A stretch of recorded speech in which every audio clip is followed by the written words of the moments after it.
Yes, scientific consensus increasingly supports the idea that fish experience both pain and fear in ways similar to mammals and birds.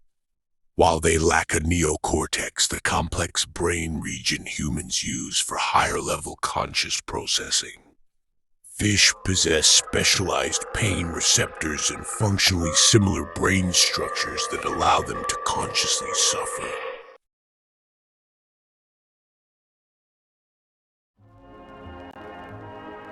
Hello, everyone.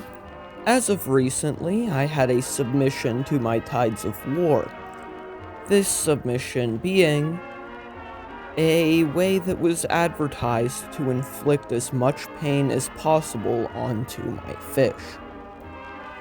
You might imagine I wouldn't have taken too kindly to this, and that much might be true.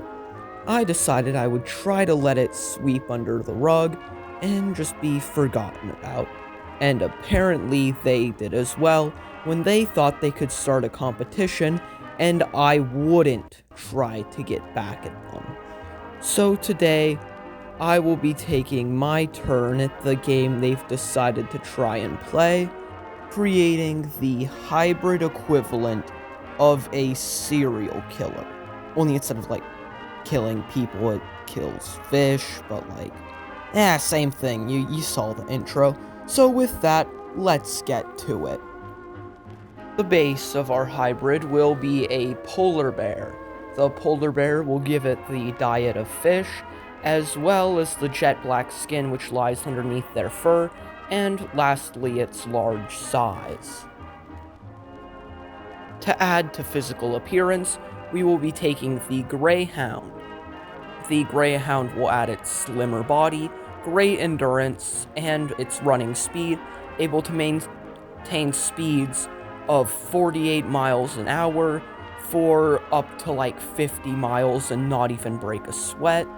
And as I said, we will also be taking its eyesight and most of the other beneficial things of the greyhound. The next thing we will take for its physical appearance and build is the dolphin. The dolphin will add to its cunning intelligence, as well as making the creature hairless, and this will make our creature very streamlined in the water, and it will also give us the needle-like teeth we need to really grab and hook on to any fish we come across. We will also be taking the raccoon, mostly for its more hand-like claws, although we won't be giving it straight-up hands. Having hand-like paws, similar to the raccoon, will allow us to run a lot easier and still be dexterous enough to grab and manipulate objects. The last thing modifying our physical appearance is the beaver. The beaver will give us its paddle-like tail, its incisors that will allow us to cut down trees, and it will make our paws webbed. We will also be taking the fishing cat, and this will give us sharper claws meant for grabbing onto fish, as well as a few psychological traits I'll get to here in a second. And it will also give us a more powerful and dexterous thumb claw. Let's get to the psychological aspects of this creature, and the main thing that makes it something to look out for. Firstly will be the border collie.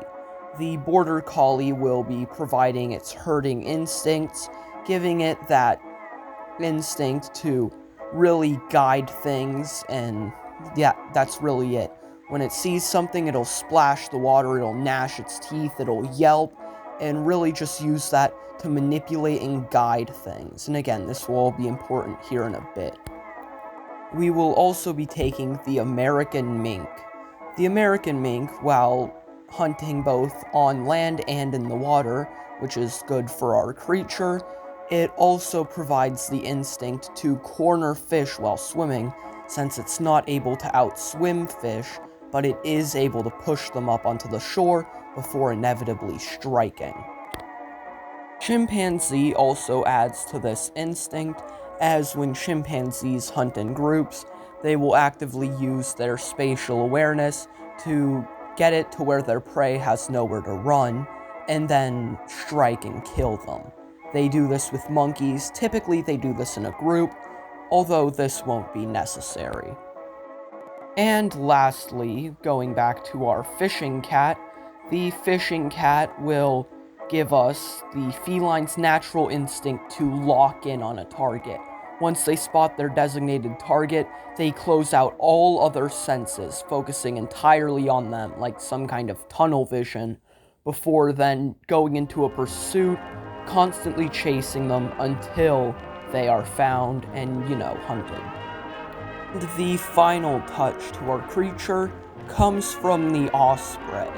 The osprey will be providing its eyes and its brain, as since ospreys fly but have to dive into the water to grab fish, their brains and eyes can actively calculate the refraction in the water, so despite the fact a fish might appear somewhere else, it will be able to know exactly where that fish is before diving in the water to grab it. And with that, let's break down how our killing machine works. Now, an important part of this is what we're hunting, is studying the enemy is the most important part of something like this. And the muskellunge, which is what this creature is at its core, finds most comfort in rivers.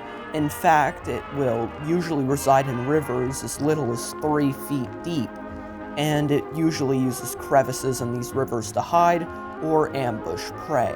And this is what our creature will take advantage of. Sitting silently up in a tree where it has a nice gaze over the river, it spots its target. Its eyes dilate, anticipating the thrill of the hunt, and then it pounces. It claws, bites, and lunges at the water, all while a guttural snarl is emitted from the back of its throat, and the fish, after escaping the initial shock, starts swimming away. With a 40-mile-per-hour burst speed, the fish should be able to outrun its predator, so it thinks. From the corner of its eye, its pursuer matches their speed almost perfectly, still letting out that guttural snarl. The fish's muscles start to burn, but the predator is unfazed. Then, the long, winding river it's known since it was born and has known the layout of since as far back as it can remember, comes to a complete stop. A wooden wall, new and fresh even. And then, as it starts to process what happened, it turns its head a single second too late, as it's already been caught by the jaws of its pursuer.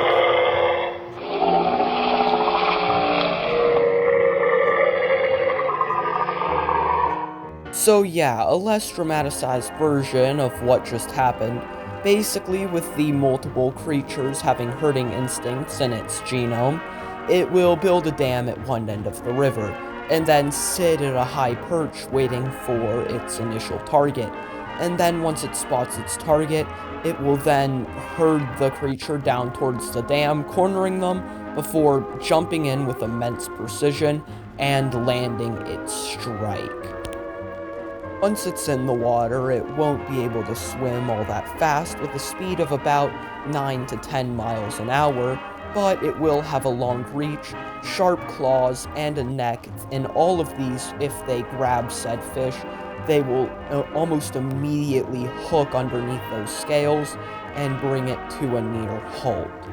And in the sense that it ends up missing its shot, its whiskers from the American mink, as well as its amazing eyes from the osprey, will allow it to immediately figure out where its target is and continue chasing them. With that, I decided to base the design off the elder mimic from Vita Carnis, as it hunts in a very similar way, picking a target and watching its habits, and once it's in the safety of its home, it will then barge in and try to corner them, making sure they're alone, before then going in for the kill.